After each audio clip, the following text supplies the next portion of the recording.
Hello दोस्तों, स्वागत है आप सभी का एक और नई वीडियो में। आज मैं आप सभी के लिए लेके आ गया हूँ एक बेहद ही अजीब और डरावनी घटना।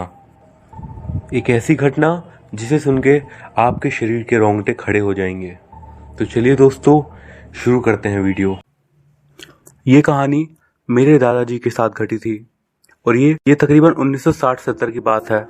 आगे की घटना को मैं ठीक वैसे ही बताऊंगा जैसे कि मेरे दादाजी ने मुझे बताई थी। शहर से निकलकर काफी दूर चलने के बाद जाकर मैं उस सुनसान सी जगह पर उस रेलवे लाइन के पास पहुंचा था। रेलवे लाइन नीचे की साइड थी और मैं ऊपर ब्रिज की तरफ खड़ा हुआ था कि तभी मुझे नीचे वहां पर सिग्नल मैन का कैबिन दिखा। वहीं पर पास में ही वो सिग्नल मैन भी खड़ा हुआ था, लेकिन छांव में खड़े होने की वजह से उसका चेहरा ठीक से दिख नहीं पा रहा था। मैंने उसे वहीं से आवाज लगाई, ओ भाई साहब सुनो। अब वो एकदम सुनसान सा एरिया था। मेरी आवाज सुनकर उसे फौरन मेरी तरफ देखना चाहिए था, लेकिन उसने एक थोड़ी अजीब सी हरकत करी। उसने मेरी तरफ ना देखते हुए सीधा नीचे रेलवे लाइन की तरफ देखना शुरू कर दिया और ये देखकर मैं थोड़ा अजीब सोचने लगा। उसके हाथ में उसका झंडा था और वो नीचे रेलवे ट्रैक को लगातार घूरे जा रहा था और पता नहीं क्यों बहुत ही अजीब तरीके से। ऐसा लग रहा था उसे देखकर कि ऐसा वो पहली बार नहीं कर रहा है, मतलब या फिर पहले भी ऐसा करता रहा होगा। मैंने फिर भी उसकी इस हरकत को इग्नोर कर दिया और उसे एक बार फिर से आवाज दी, भाई साहब जरा सुनो। आखिरकार अब जाकर रेल की पटरी से नजर हटाकर उसने मेरी ओर ऊपर देखा। बता सकते हो भाई साहब आप मैं नीचे कैसे आऊं आपके पास? वो मेरी ओर लगातार घूरता रहा, मुझे कुछ आंसर ही नहीं दिया। मैं सोचे जा रहा था क्या अजीब आदमी है यार ये। मैं उससे फिर से पूछता। इससे पहले ही ट्रेन के हॉर्न की आवाज आने लगी और ऊपर ब्रिज के ऊपर जो ट्रेन की पटरी थी उस पर ट्रेन आने लगी, इसीलिए मैं दूसरी साइड को चला गया।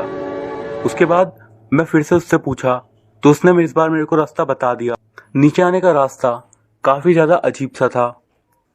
मैंने नोटिस करा जब मैं घूमकर वहां नीचे पटरी के पास आया, उस सिग्नल मैन के केबिन के पास, उस टाइम पर वो ट्रेन की पटरी के बीचों बीच खड़ा होकर बीच में पता नहीं क्या देखे जा रहा था। मुझे ये बहुत ही ज्यादा अजीब सा लगा। उसने अचानक से अपने दोनों हाथ अपनी आंखों के सामने कर लिए, मानो वो किसी चीज को देखना नहीं चाहता हो। उसकी ये हरकतें देखकर सही में मुझे बहुत ज्यादा अजीब लग रहा था। मैं फिर भी इस बात पे ज्यादा ध्यान नहीं दिया और उससे जाकर बातें करने लगा। मैं बातें करने ही वाला था, मैं उससे पहले कुछ कहता। मैंने अपना हाथ उसके आगे हाथ मिलाने के लिए बढ़ाया, लेकिन लगातार मुझे घूरते हुए वो एक कदम पीछे हट गया, पता नहीं क्यों। मैंने उससे कहा, मुझे आपसे रास्ता पूछना था। वैसे ये जगह बहुत ही सुनसान है, शायद ही यहाँ पर आपको कोई बंदा मिलता होगा, बस ट्रेन ही जाती होगी अभी तो यहाँ पर। आपको मेरे यहाँ आने से शायद बुरा नहीं लगा होगा, है ना? वो आदमी पता नहीं क्यों स्टार्टिंग से ही बहुत ही ज्यादा अजीब सा बिहेव कर रहा था। पता नहीं क्यों मुझे ऐसा लग रहा था कि शायद मुझे उससे ज्यादा बातें नहीं करनी चाहिए, लेकिन फिर भी मैं करने की कोशिश कर रहा था कि तभी उसकी नजर आगे गुफा के पास वाली लाल बत्ती भी गई और वो उसकी तरफ बहुत ही ज्यादा अजीब ढंग से देखने लगा। ऐसा लग रहा था कि वहां से कुछ गायब हो गया हो, लेकिन फिर उसने अचानक अपनी नजर मेरी तरफ करी। मैंने उससे पूछा, क्या हुआ भाई साहब? उसने धीरे से कहा, तुम नहीं जानते। उसका आंसर सुनकर सच में मुझे बहुत ही ज्यादा अजीब सा लगने लगा। पता नहीं क्यों मेरे अंदर एक अजीब सा ही डर जाग गया। पर वो सिग्नल मैन का केबिन था ही ऐसी जगह पर कि शायद वहां पर रहते रहते उसका माइंड में कुछ नेगेटिव इफेक्ट पड़ गया है, जिसकी वजह से वो शायद थोड़ा अजीब हो गया था। उसकी आंखों में मैं अपने लिए एक अजीब सा डर देख पा रहा था, नहीं पता क्यों। मैंने ना चाहते हुए भी एक जबरदस्ती की स्माइल देते हुए उससे पूछा, आप तो मुझे ऐसे देख रहे हो कि मुझे खा ही जाओगे भाई साहब? मैं ये सोच रहा था कि मैंने क्या आपको पहले कहीं देखा है। उसने बहुत ही धीरे से आंसर दिया। मैंने पूछा, कहाँ पर? उसने पता नहीं क्यों वहां पे जो लाल बत्ती थी उसकी तरफ अपनी उंगली कर दी। और चुप से खड़ा हो गया। मैंने उससे पूछा, वहां पर देखा आपने? उसने बिना एक सेकंड गवाए हाँ में जवाब दे दिया। अब मुझे सच में उससे थोड़ा सा डर लगने लगा था। मैंने कहा, नहीं भाई, मैं वहां पर नहीं गया। इनफैक्ट मैं आज ही यहाँ पर पहली बार आया हूँ इस जगह पर। उसके बाद थोड़ी बहुत बातें हल्की फुल्की और हुई होंगी उसकी जॉब से रिलेटेड। उसने बताया कि उसकी कोई फैमिली है नहीं, वो बस हमेशा अपने सिग्नल मैन वाले केबिन में ही रहता है, वहां पर अकेला। उससे बात करते करते मुझे ये भी पता चला कि वो पढ़ने में बहुत ही ज्यादा अच्छा था, लेकिन फिर भी जाकर उसे यही पोस्ट मिली, जिससे पहले तो उसे बिल्कुल भी लगाव नहीं था, लेकिन अब जाकर उसे अपनी उस नौकरी की आदत हो गई है। वो स्टार्टिंग से ही बहुत ही ज्यादा अजीब सा लग रहा था। मैं उससे जो भी पूछता उसका आंसर वो बहुत ही अजीब ढंग से देता था। थोड़ी देर बात करने के बाद उसने मुझसे कहा कि आइए आप मेरे कैबिन में आइए। उससे बात करने पर ऐसा लगने लगा कि वो बहुत ही ज्यादा शांत स्वभाव का बंदा था। पता नहीं क्यों, बस मेरे दिमाग में एक ही ख्याल आ रहा था, कोई इंसान इतना शांत नेचर का कैसे हो सकता है, इतना सबसे अलग, इतना अलग कि पूछिए ही मत। लेकिन सडनली मुझसे बात करते हुए ही उसके चेहरे का रंग एकदम से उड़ गया और वो पीछे लगी हुई घंटी को देखने लगा। यहाँ तक कि वो घंटी उस टाइम पर बजी भी नहीं थी, लेकिन वो उसकी तरफ ऐसे देखने लगा मानो वहां पर कोई तो था। उसके चेहरे पर डर मैं साफ देख पा रहा था। वो उठा और गेट के पास गया, गेट को खोला और उस गुफा के पास वाली लाल बत्ती को फिर से देखने लगा। ऐसा एक बार नहीं, बल्कि हमारी पूरी बातचीत में ऐसा दो बार हो गया। मैं उससे पूछने की सोचता, लेकिन फिर मैं डर के चुप हो जाता। मुझे एक अजीब सा ही डर उसके पास में सता रहा था। आखिरकार मुझसे रहा नहीं गया और मैंने उससे पूछ ही लिया, आखिर प्रॉब्लम क्या है? आप बार बार वहां पर क्यों जा रहे हो? उसने बहुत ही डर के साथ जवाब दिया, मैं परेशानी में हूँ सर, मैं बहुत परेशान हूँ। ये सुनते के साथ ही मैं मानो एकदम से अलर्ट हो गया और मैंने फौरन उससे पूछा, क्या हुआ? आपको क्या परेशानी है यहाँ पर? इस बारे में आपको बताना बहुत ही ज़्यादा मुश्किल है। मुझे नहीं पता मैं आपको कैसे बताऊँ। शायद अगर हम फिर से कभी मिलें तब मैं आपको इस बारे में बता पाऊँ। मुझे उससे डर भी लग रहा था, लेकिन मैंने उससे फिर भी पूछा, क्या मैं आपसे कल फिर से मिल सकता हूँ? उसने कहा, हाँ ठीक है। उस दिन मैं वहीं पास में ही एक जगह पर रुक गया। जाने से पहले उस सिग्नल मैन ने मुझसे बस इतना ही कहा था, अगली बार जब आप आओ तो आवाज मत दीजिएगा, चुपचाप से नीचे आ जाइएगा, वरना ठीक नहीं रहेगा। उसके बाद मैं उसके केबिन के पास से धीरे धीरे चलता हुआ चला गया। मैं जब वहां से जा रहा था तभी वहां से एक और ट्रेन गुजरी और उस टाइम पर वो सिग्नल मैन ट्रेन की पटरी पर एक बार फिर से घूरने लगा, लेकिन मैं इग्नोर करके चला गया। अगले दिन सुबह सुबह मैं किसी काम में फंस गया था, तो मैंने सोचा कि मैं उस सिग्नल मैन से रात में मिल लूंगा, क्योंकि मैं जहां पर गया था दिन में, वहां से आते हुए रात में वो सिग्नल मैन की जगह रास्ते में ही पड़ती। रात के शायद 8 बजे होंगे जब मैं उसके केबिन के पास पहुंचा। मुझे फिर से वहां पर देखकर वो सिग्नल मैन थोड़ा सा खुश हुआ। शायद उसे लगा था कि मैं वहां पर वापस नहीं आऊंगा, लेकिन मेरे पास टाइम मिल गया था और मैं उससे मिलने चला गया था। थोड़ी देर बैठ के बात करने के बाद मैंने उससे सीधा पॉइंट की बात करी और पूछा, आप कल कुछ बता रहे थे, आप बताएंगे आप क्यों परेशान हैं? उसने थोड़ी धीमी सी आवाज में जवाब दिया, आपकी गलती के बारे में मैं आपको कल बता चुका हूं। आवाज देना मेरी गलती थी शायद? नहीं, आवाज देना नहीं, आपकी आवाज पर मैंने उसे देखा था। किसको? किसको देखा था आपने? मुझे नहीं पता। अच्छा, जो आप कह रहे थे कि आपने मुझे वहां पर देखा है, आप उसी की बात कर रहे हो क्या? मुझे नहीं पता, मैंने कभी भी उस चीज का चेहरा नहीं देखा। हमेशा उसका एक हाथ उसके चेहरे के पास होता है और उसका एक हाथ हवा में वो लहरा रहा होता है और जोर जोर से वो चिल्लाता रहता है। हमेशा वो बस एक ही लाइन चिल्लाता है, भगवान के लिए रास्ते से हट जाओ। फिर वो बताने लगता है, एक दिन पूर्णिमा की रात थी। उस दिन मैं अपने केबिन में बैठा ही था कि अचानक से मुझे आवाज आई, जरा सुनिए। जब मैंने कैबिन से बाहर निकल के देखा तो मैंने देखा कि वही चीज, वही आकृति उस दिन टनल के सामने खड़ी होकर, जहां पे वो रेड लाइट है, ऐसे ही करे जा रही थी। अपना एक हाथ से अपना सिर ढककर, एक हाथ को जोर जोर से हिलाना, और वो लगातार यही चिल्ला रहा था, बचो, हटो वहां से, देखो। मैंने फौरन अपनी टॉर्च निकाली और उसकी तरफ देखने लगा। कौन है वहां पर? क्या हुआ? हो कौन तुम? तुम यकीन नहीं करोगे, वो उस गुफा के पास में ही कहीं गायब हो गया। मैं फौरन भागकर वहां पर देखने के लिए गया, लेकिन वो वहां पर नहीं था। मैंने पूछा, गुफा के अंदर तो नहीं भाग गया था? नहीं, मैं गुफा के अंदर गया था। तकरीबन 500 मीटर अंदर तक मैं सीधा भाग कर गया, लेकिन वो वहां पर नहीं था। अगर होता तो कम से कम दिख जाता। वो इंसान नहीं था। मुझे फिर भी थोड़ा सा शक हो गया, इसीलिए मैं वापस से अपने केबिन में आया और मैंने अपने आगे और पीछे वाले 2 सिग्नलमैन केबिन को एक सिग्नल दे दिया था। एक खतरे का सिग्नल देते हुए पूछा था कि क्या सब ठीक है? तो उन्होंने कहा, हाँ, सब कुछ ठीक है। लेकिन मुझे उस रात बहुत ही ज्यादा अजीब सा लग रहा था, पता नहीं क्यों। उसकी बातें सुनकर तो पहले मुझे भी बहुत ज्यादा डर लग रहा था, लेकिन मुझे पता नहीं क्यों ऐसा लग रहा था कि शायद ये बस उसके दिमाग की बातें हैं।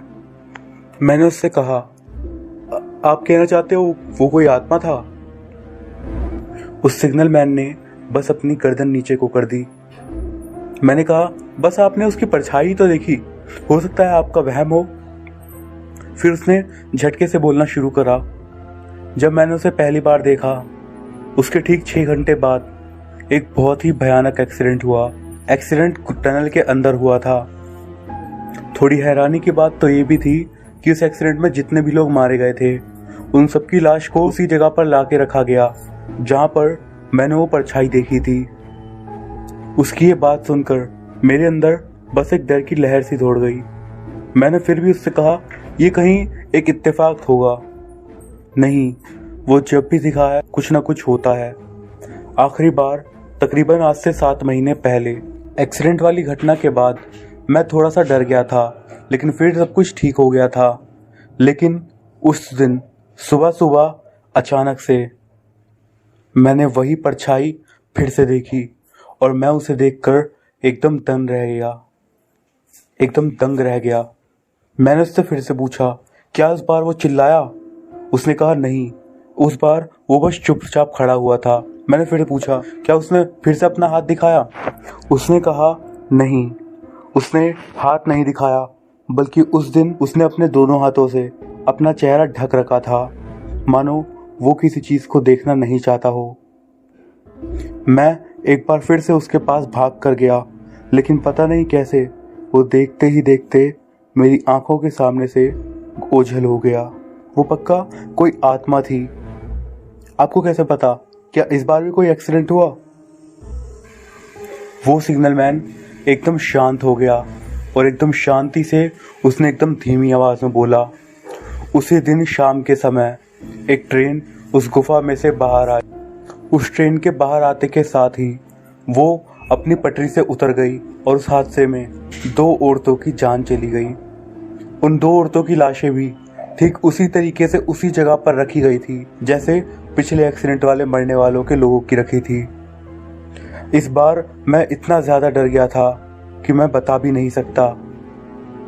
बस मुझे पता था कि वो जो भी चीज थी वो बस मुझे तभी दिखती थी जब कुछ न कुछ बुरा होने वाला होता था। मैंने कहा, हाँ, मतलब उसके बाद से आपको कभी नहीं दिखा? उसने कहा, नहीं, वो मुझे पिछले 1 हफ्ते से लगातार दिख रहा है। उसकी ये बात सुनकर मेरे बदन में सिरहन सी दौड़ गई। उसने कहा, मैं बहुत ही ज्यादा डरा हुआ हूँ, कुछ न कुछ तो बुरा होने वाला है, मुझे नहीं पता क्या, बस होने वाला है। मुझे उस सिग्नलमैन की दशा पर बहुत ही ज्यादा दया आ रही थी, लेकिन पता नहीं क्यों एक बहुत ही भयानक डर मेरे मन में जन्म भी ले रहा था। उसने फिर से बोलना शुरू करा।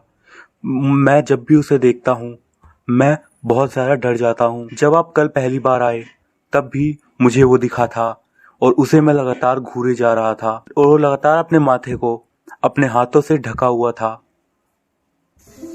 मैंने पूछा, मुझे लगता है शायद ये आपका वहम है, लेकिन उसने कहा नहीं, कल पहली बार ऐसा हुआ कि वो मेरे पास आया और उसने 2 बार वहाँ की घंटियाँ भी बजाई। मैंने कहा नहीं, उस टाइम पर मैं यहीं पर था, कोई घंटी नहीं बजी थी। अब मुझे सच में लगने लगा था कि उस सिग्नल मैन की मानसिक स्थिति शायद ठीक नहीं है और वो ये सब बस उसके मन की रचना है। लेकिन उसका कहना था कि उसे वो घंटी की आवाज़ सुनाई दी थी और उसे वो साया लगातार उस दिन पूरे दिन दिखा था। मुझे पता नहीं क्यों उसकी बातें सुनकर लगा कि शायद वो डरा हुआ है। मैं फौरन उसे रात के समय ही केबिन से बाहर लेकर गया और उस गुफा की तरफ देखते हुए बोला, बताओ अब क्या वहाँ पर वो है? उसने कहा नहीं, अभी वो वहाँ पर नहीं है। मैंने कहा हाँ, वो वहाँ पर नहीं है। मैंने फिर भी उसे बहुत समझाया कि ठीक है, आप अपना ध्यान रखो, ये सब सिर्फ आपके मन का वहम है। लेकिन उसने कहा नहीं, मैं शांत नहीं रह सकता। उसने मुझे फिर से किसी बुरी चीज़ के होने के लिए आगाह किया है, लेकिन मुझे ये नहीं पता कि आखिर वो बुरी चीज़ होगी क्या। अगर मैं अपने आगे और पीछे वाले सिग्नल मैन के केबिन को संदेश दूं, तो वो मुझसे पूछेंगे कि मैं उन्हें खतरे का संदेश क्यों भेज रहा हूं। वो बंदा बहुत ही ज्यादा परेशान दिख रहा था, इतना तो मैं समझ गया था। उसने कहा वो जो भी चीज़ थी वो बस मेरे सामने क्यों आई? उसने मुझे ये क्यों नहीं बताया कि एक्सीडेंट होने वाला है?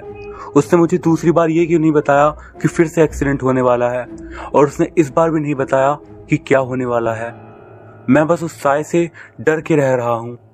मुझे नहीं पता था कि मुझे क्या करना चाहिए था। मैंने बस उसे ये बोलने की कोशिश करी कि ऐसा कुछ भी नहीं है और ये सिर्फ आपके मन का वहम है। उसके बाद मैं जैसे तैसे समझाकर रात में 10:30 बजे उसके यहाँ से जाने लगा। उसने मुझे रुकने के लिए भी कहा, लेकिन मैं वहाँ पर नहीं रुकना चाहता था और मैं वहाँ से धीरे धीरे चल के जाने लगा। जाने से पहले मैं उस गुफा की तरफ देखा और एक बार फिर से अपने रास्ते पे चलने लगा। मैं यही सोचे जा रहा था कि वो बंदा यहाँ पर अकेले न जाने क्या क्या झेले जा रहा है। मैंने मन ही मन ये विचार बना लिया था कि अगले दिन मैं सुबह सुबह उसके पास एक बार फिर से मिलने जाऊंगा और उसके बाद इस जगह से दूसरी जगह पर जाऊंगा। मैं अपने घर आ गया और आराम से सो गया। सुबह जाकर जब मेरी आंख खुली तो मैंने सोच लिया था कि मैं एक बार उससे मिलने जरूर जाऊंगा। मैं उस दिन उसी ऊपर वाले रास्ते से गया था जिस रास्ते से मैं पहली बार उस केबिन की तरफ गया था और यकीन मानिए, जो मैंने देखा उसे देखकर मेरी रूह कांप गई थी। मैंने देखा था कि नीचे गुफा के पास एक साया खड़ा हुआ है जिसने एक हाथ अपने मुंह पर रखा हुआ था और एक हाथ को हवा में लहरा रहा था। क्या मैं उस आत्मा को देख रहा था? मेरे मन में यही सवाल आया और मैं वहां पर बस स्तब्ध सा होकर खड़ा रह गया। इसका मतलब वो सिग्नल मैन बिल्कुल सच कह रहा था, लेकिन मैं गलत था। दरअसल वहां पर वो एक आदमी खड़ा हुआ था और वो सिग्नल मैन नहीं था। मैं फौरन वहां से नीचे उतर कर गया और मैंने उस आदमी से पूछा, क्या हुआ भाई साहब? उसने थोड़े उदासी भरे स्वर में कहा, आज सुबह हमारे सिग्नल मैन की मौत हो गई। ये सुनकर मुझे एक बहुत बड़ा झटका लगा था। मैंने उससे फौरन पूछा, क्या कह रहे हो आप? कैसे, आखिर हुआ क्या था? फिर उस आदमी ने फिर से कहा, आज सुबह सुबह वो ट्रेन के इंजन से कटकर मर गए। बहुत ही ज्यादा अच्छे आदमी थे, काफी ज्यादा शांत रहते थे, पर पता नहीं क्यों आज उनकी मौत हो गई। उसके बाद उस इंजन का वो ड्राइवर निकल के आ गया जिससे कटकर उस सिग्नल मैन की मौत हुई थी। उसने कहना शुरू करा। वो हमेशा की तरह अपने केबिन के पास हाथ में लैंप और झंडी लिए खड़े हुए थे, लेकिन जैसे ही ट्रेन का इंजन गुफा के बाहर की तरफ आया, वो पता नहीं क्यों अचानक से ट्रेन की पटरी पर कूद गए और सीधा सामने ट्रेन की तरफ भागने लगे। मैंने देख लिया कि वो ट्रेन की तरफ ही आ रहे हैं। मेरी नज़र फौरन स्पीड पर गई, लेकिन बहुत ही अफसोस की बात यह थी कि मैं उन्हें चाहकर भी नहीं बचा सकता था। मैंने पूरी स्पीड में ब्रेक लगा भी लेता, लेकिन तब भी मैं उन्हें बचा नहीं सकता था। फिर भी मैंने ब्रेक लगा लिए थे, लेकिन ट्रेन 70 किलोमीटर की स्पीड से चल रही थी उस टाइम पर। बस फिर मैंने अपनी आंखें बंद कर ली और जोर से चिल्लाया। उसकी आंखें बंद करने वाली बात मुझे थोड़ी सी अजीब लगी और मैंने उससे पूछा, आपने क्या चिल्लाया भाई साहब? उसने कहा, मैंने अपने एक हाथ से अपने मुंह को ढका और अपने एक हाथ को जोर जोर से लहराते हुए उसे दिखाया और जोर से चिल्लाया, नीचे से हट जाइए, प्लीज हट जाइए, रास्ता साफ कर दीजिए भगवान के लिए। उसकी ये बात सुनकर मेरे होश उड़ गए थे। आखिरकार सिग्नल मैन की बात का रहस्य क्या था? क्या वो सच में किसी आत्मा को देख रहा था? और अगर देख रहा था तो वो आत्मा कैसी थी जो कि उसे बस एक्सीडेंट के पहले ही दिखाई देती थी? और उस दिन सुबह सुबह वो क्यों उस ट्रेन के इंजन के सामने आ गया? और क्यों उसकी मौत ठीक उसी तरीके से हुई जैसे उसे वो परछाई दिखा करती थी? एक तरफ मेरी एक सोच तो मुझे कहती है कि ये सब इत्तेफाक है, लेकिन दिल से कहूँ तो सच में मुझे भी यही लगता है कि सही में वहाँ पर किसी न किसी आत्मा का साया था, जिसने पहले तो उन एक्सीडेंट्स के बारे में उस सिग्नल मैन को लेकिन आखिर में उस बेचारे सिग्नल मैन की जान ले ली। उस दिन मैं वहाँ से काफ़ी उदासी के साथ अपने घर आ गया और इस घटना के तकरीबन 3 हफ्ते तक लगातार मुझे सिग्नल मैन का साया कई बार दिखता रहता। वो बस चुपचाप खड़ा रहता और मुझे घूरता। पता नहीं क्यों मुझे एक अजीब सा डर लगने लगा था उससे, लेकिन फिर एक दिन वो मुझे दिखना बंद हो गया और उस दिन के बाद से वो मुझे फिर कभी भी नहीं दिखा। यही वो घटना थी जो कि मेरे दादाजी ने मुझे बताई थी।